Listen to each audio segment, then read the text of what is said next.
Welcome to your sleep story. I'm so glad you're here tonight.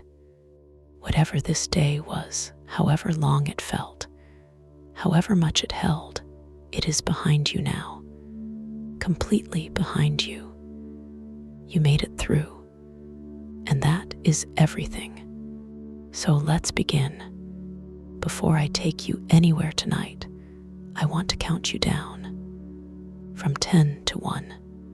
And as I count, I want you to allow yourself to sink just a little deeper into wherever you are right now. Feel the weight of your body. Feel what is beneath you, holding you. And with each number, just let go a little more. 10. Allow your eyes to close. Gently, completely. There is nothing you need to see right now. 9. Feel your shoulders and let them drop as far as they want to go. 8. A slow breath in through the nose. 7. And all the way out. 6. Your hands. Feel them opening. Whatever you've been holding today, you can put it down now. 5. Your jaw is soft. Your face is soft. 4. Your legs are heavy, warm. 3. You're drifting, not asleep yet, but moving that way. 2.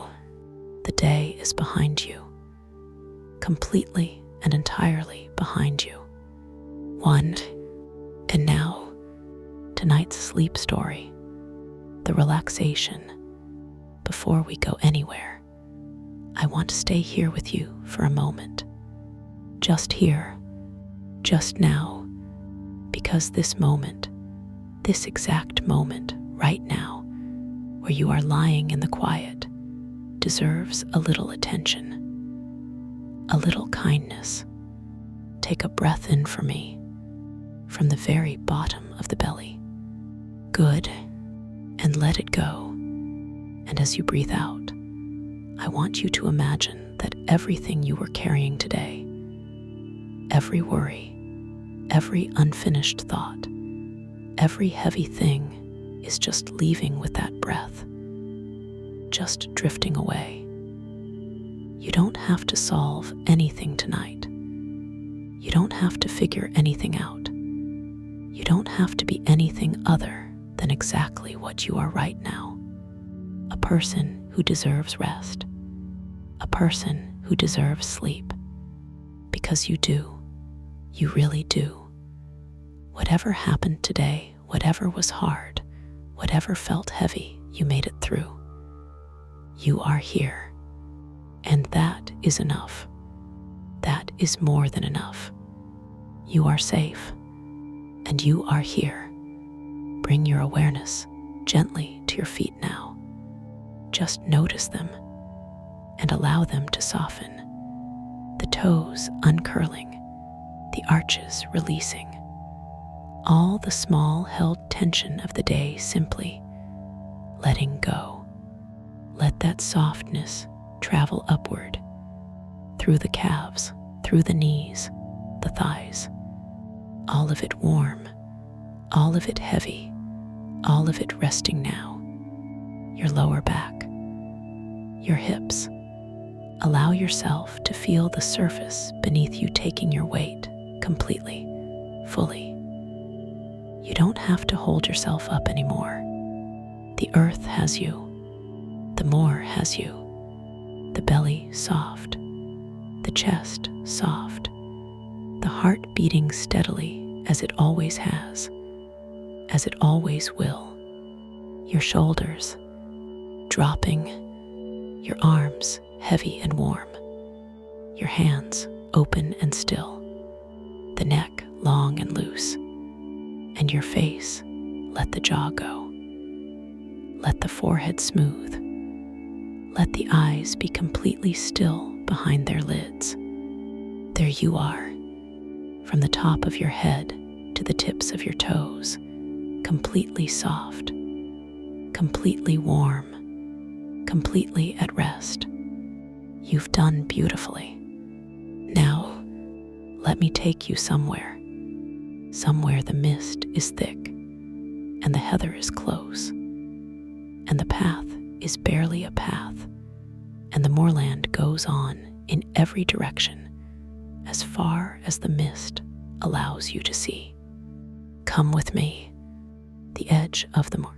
A car park, small, at a road's edge, the road crossing the moor, the single road that crosses this expanse of moorland, the road that goes from one small town to the next, that most drivers travel without stopping. You stop, you park, you get out. The mist, it finds you immediately. The mist of the English upland moor in November, not the coastal mist of morning that burns off by 10. This mist, permanent for today. The cloud has come down. The high cloud of the lowland has descended to the level of the moor and become the mist that stands at head height and erases the distance. You can see perhaps 30 meters in every direction. 30 meters, and then white, the soft white of close mist, not fog exactly, not impenetrable, the mist through which you can still see shapes, the shapes of things that become visible only when you are close to them, the moor presenting itself gradually, slowly, shape by shape, the path, a path leaving the car park, heading into the moor, not a wide path, a sheep path mostly, the sheep that graze this moorland for most of the year, the hardy breeds, the swallowdale and the dalespread, and the hardy crossbreeds that can survive a moorland winter, the sheep that have been walking this ground for centuries, and in walking it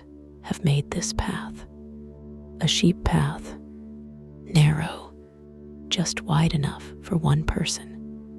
The surface, the short turf of the moor grazed close, the grass pale in November, the color of old straw, and on either side of the path, the heather, Calluna vulgaris, the heather, not in flower now. The flowering is over, was over in September, the purple gone. But the heather is still here, still present, the woody stems of it, low, spreading, the particular gray-purple brown of heather, stems in November, not dead, dormant, waiting, the smell, the moor in November. In mist, the smell, this smell, peat, the peat of the moorland, the same 10,000-year accumulation as the Irish bog, as the Scottish flow country, as all the blanket bogs of the British uplands, but damp today, the mist making everything damp, the peat releasing more of its smell into the moist air, the deep, ancient, slightly sweet smell of wet peat, the smell of the bog moss, the sphagnum that is the peat-making plant, this living moss that grows on the surface, and as it dies, accumulates beneath itself, building the peat layer centimeter by centimeter over the millennia, the sphagnum alive, red-green, in patches beside the path, its smell specific, the smell of living moss, cold and clean and very slightly mineral, and beneath the peat smell, the heather, even without its flowers, the heather releases its particular resinous smell. The smell of the moor. Layered, complex, ancient. The silence. The moor in mist. The silence, different from other silences. We have been in the desert silence, the monastery's silence, the bamboo grove silence. This silence, the moorland silence in mist. The mist absorbs. The mist does to sound what snow does to sound, takes the edges off it, receives it, softens it. The sound of your footsteps on the path, muffled, not loud, absorbed. The mist around you, receiving the sound. The few sounds that exist. A sheep, somewhere in the mist. Its call, the particular call of a moorland sheep, not the gentle baa of a pastoral sheep, but the harsher call of a hardy hill breed. Once, then silence. A stream. There is always a stream on a moor. The water finding its way off the high ground, through the peat, over the stone. You hear it before you see it. The sound of it, the thin, clean sound of a moorland stream, cold and fast, not the broad sound of the lowland rivers. And then you cross it, the stepping stones, and then it is behind you, standing still. You stop in the middle of the path. You stand. This is the thing to do on a moor in mist. To stand, to be still, to let the moor come to you, rather than moving through it. The mist, moving, very slightly. The mist is not static. There is always some movement in it. The slight air currents that the moor produces.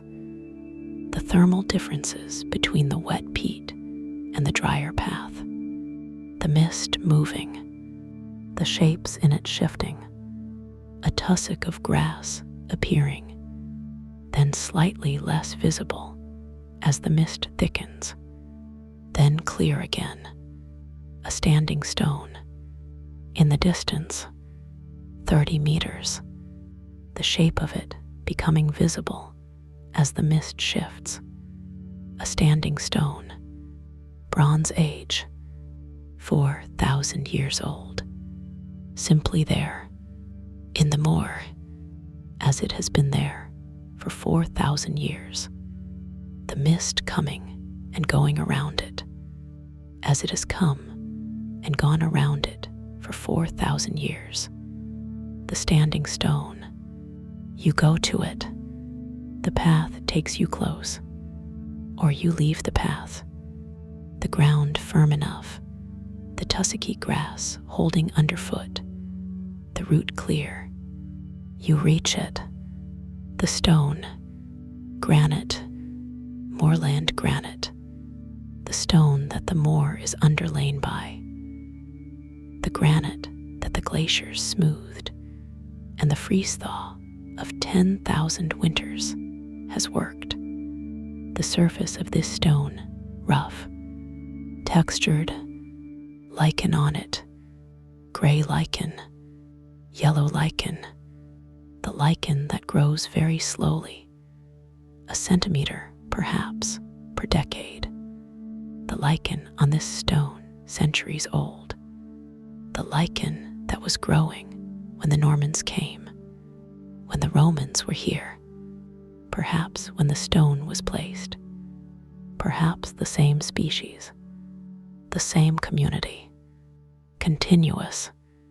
You put your hand on it, the stone cold, the particular cold of granite in November, the roughness of it, the lichen under your fingers, the 4,000 years of it under your fingers, the PONIES.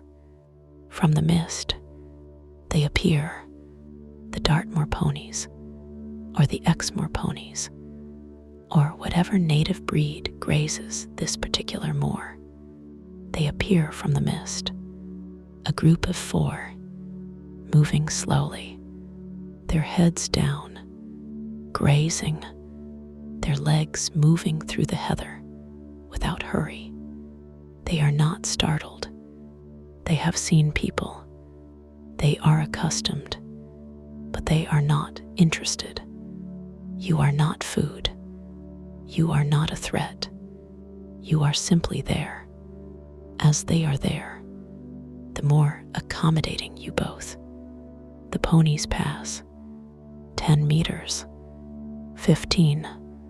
Their shapes clear for a moment. Then the mist. Then the shapes softer. Then gone. The sound of them. For a moment, the sound of hooves on the soft ground. Then that too is gone. The moor, quiet again. The view that is not. From the high point of this moor, on a clear day, you can see for 40 miles.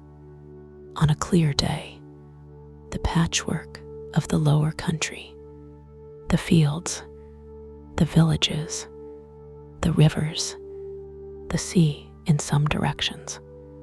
A vast view, the view that is the reward for climbing to this height. Today, not this.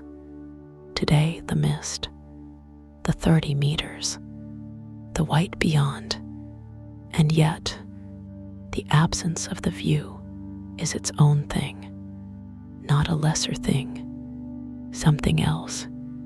The moor without the view is the moor most itself, not performing for the horizon, not opening itself to the distance, simply here, close, the heather, the paths, the stone, the mist, the moor most itself when it cannot see beyond itself, the moor most itself today, the boggy section, the path dips, the ground changes, softer, much softer, the boots sinking slightly, the sphagnum, you are in a boggy section, the path here barely a path, the line of it suggested rather than certain, the ground on either side indistinguishable in its wetness from the ground beneath your feet. Go carefully. The moor teaches this. The moor teaches. Go carefully, pay attention. The ground is not always what it appears. The sphagnum, bright here, red-green, the color of living sphagnum, the most alive thing on this moorland. You step around it, the firmer ground, the path finding its way, as paths always find their way through difficult ground, by the accumulated wisdom of all the feet that came before, knowing the firm spots, knowing the way, the curlew, the sound from somewhere in the mist, the curlew, the call of the curlew on a moor, the same curlew whose call Mare knew in the Irish countryside. This bird, this call, here on the English moor, the long rising falling call, the sound that has been on these moors since curlews and moors found each other, since before, the sound that is more moor than any other sound, more this landscape, more this feeling, the curlew from somewhere in the mist, invisible but present, its call finding you, not frightening, not lonely, something more complex, something like what the Fathu singer's voice did to the harbor, the beautiful sadness of it, the sound that carries the moor's weight, its age, its wildness, its indifference, and yet something warm in it, something that says, I am here. The Moor is here. You are welcome. The COLOUR. The Moor in November. The color, not one color. The palette, the heather, its stems, the gray, purple, brown we noted. Not dead. The color of something resting. The grass, pale straw. The color of grass that has given up its green for the winter. Not dead, waiting. The sphagnum, the only saturated color. Red-green, vivid against the paleness around it. The peat where it is exposed at the path's edge. The bank of the small gully, dark brown, almost black. The compressed centuries of it, its own color. Earned, the stone gray, the gray of moorland granite, the mist white or near white, the color that is all colors at once and therefore none. And somewhere in all of this, somewhere in the pale grass and the gray stone and the resting heather and the dark peat, a warmth, not the warmth of color. None of these colors are warm. Something else, the warmth of age, the warmth of a landscape that has been exactly what it is for a very long time, that requires nothing from you, that is simply itself, that receives you. The farmhouse at the moor's edge, where the moor meets the enclosed farmland. The wall, the dry stone wall that marks the boundary. The in-by land from the open moor. The enclosed fields on the lower slopes. Greener, more domesticated. And the farmhouse, stone, low, its back against the moor. Its windows small. Its chimney smoking. The smoke from the chimney, visible in the mist, a darker gray against the lighter gray, rising, not far, the mist absorbing it quickly, but there, the sign of warmth inside, of a fire, of people who have been on this moor's edge for a very long time.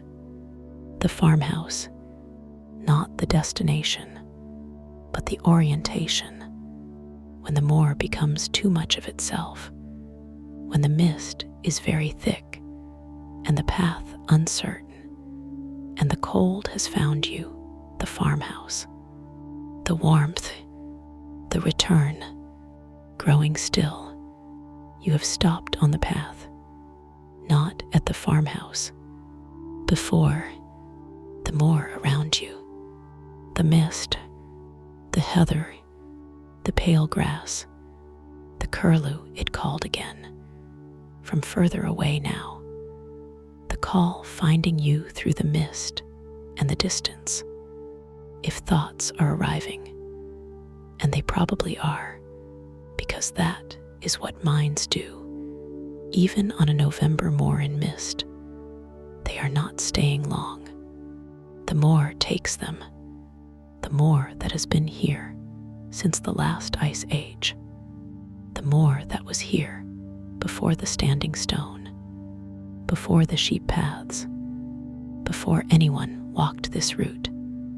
The thoughts come, you notice them, the moor receives them, as the peat receives everything, all of it, eventually, returned to the earth. You don't need to hold any of them. Just the path, just the mist, just the heather on either side, just the ancient peat underfoot.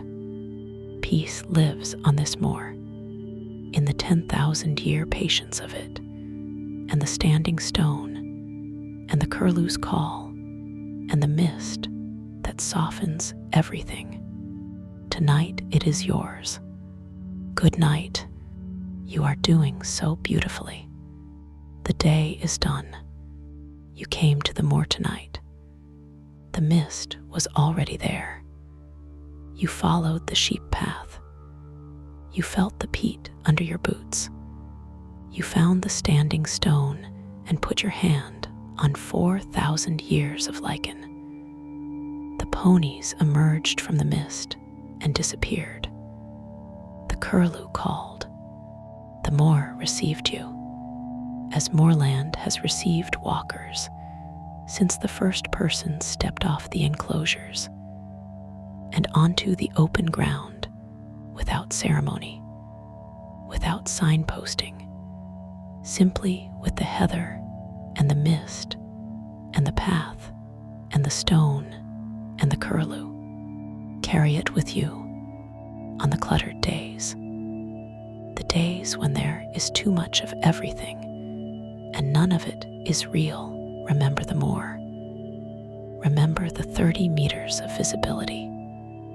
Remember that the moor gave you only what was close, only what was here, only what was now. That was enough. That was everything. You know the way here now. But tonight, you are already here.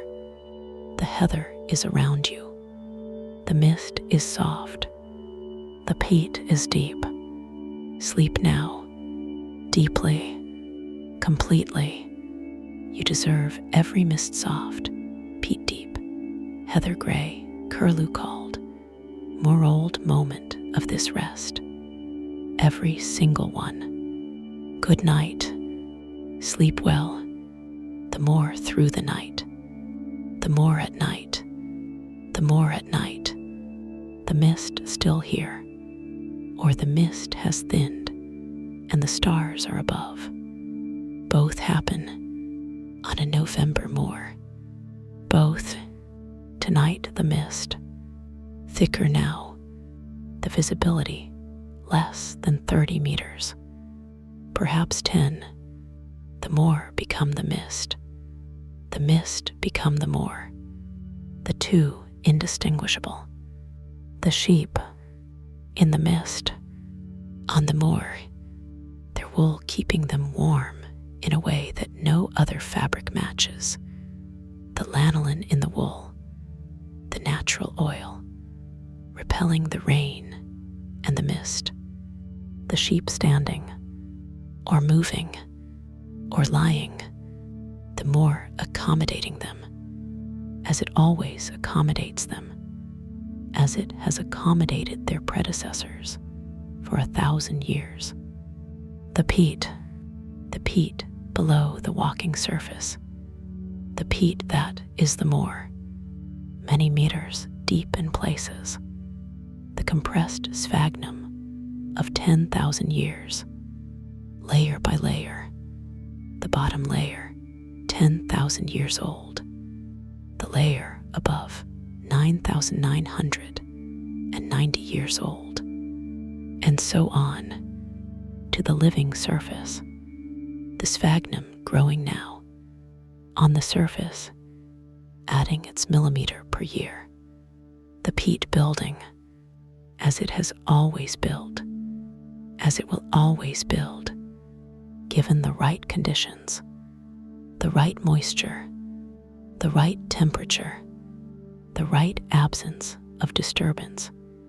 The peat holds the record of the climate, the pollen preserved in it, the pollen of 10,000 years of plants that lived on and around this moor, the climate of each century readable in the pollen, the history of this landscape, in the peat, under your boots, the standing stone at night, the standing stone, in the mist, in the dark, both invisible, but there, as it has been there for 4,000 years, through every night of 4,000 years, through every mist, every frost, every storm, every flood. Still there, the people who placed it gone, their reasons unknown, whether it marked a boundary, a burial, an astronomical alignment, a meeting place. The stone does not tell. The stone is silent about its purpose.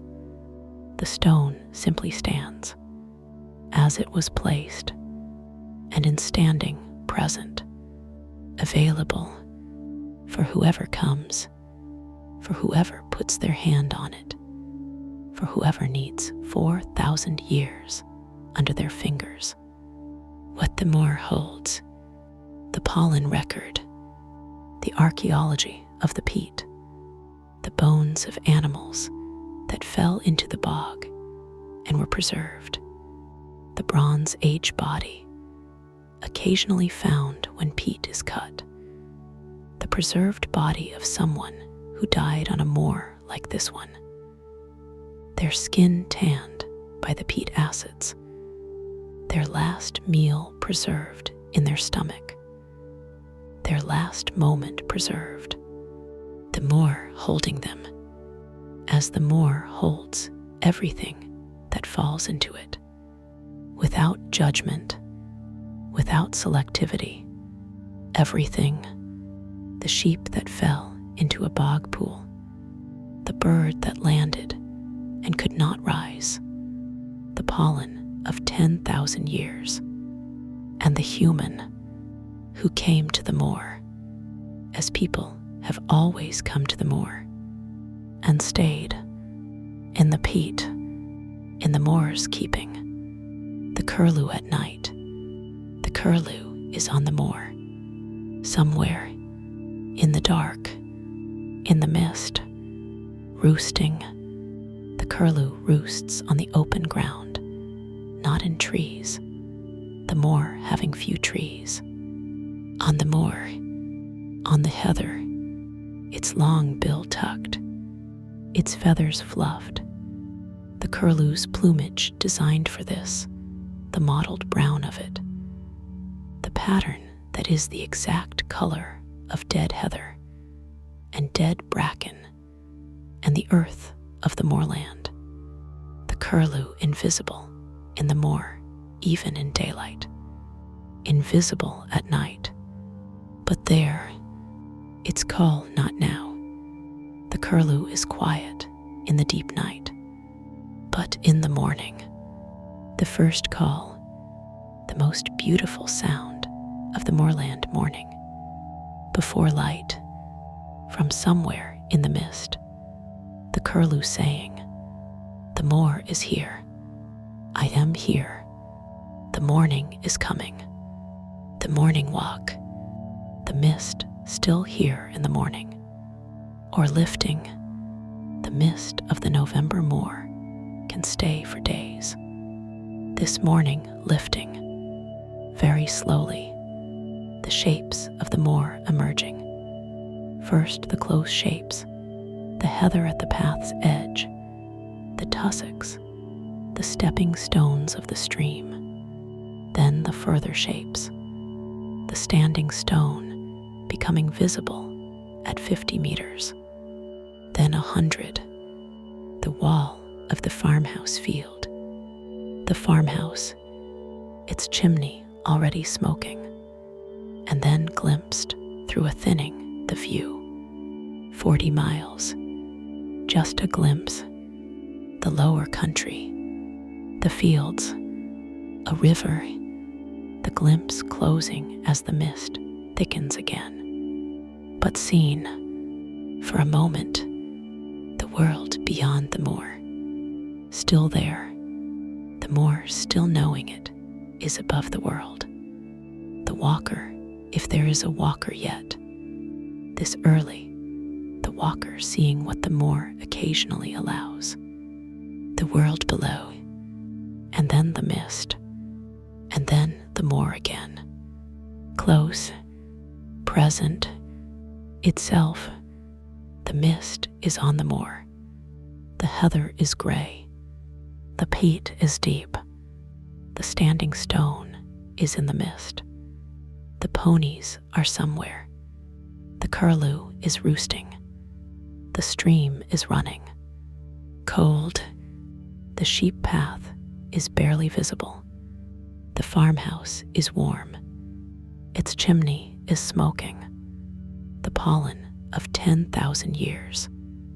In the peat, under the path, under the mist, under everything, and you are sleeping, deeply, completely, peacefully, on the moor, in the mist, the heather around you, the peat below you, 10,000 years of it, patient, the moor receiving you, as it receives everything.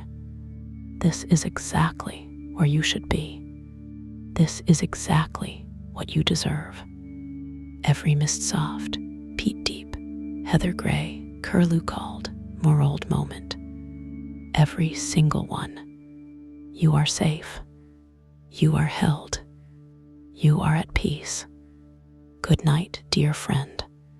Sleep well. Sleep deeply. Good night.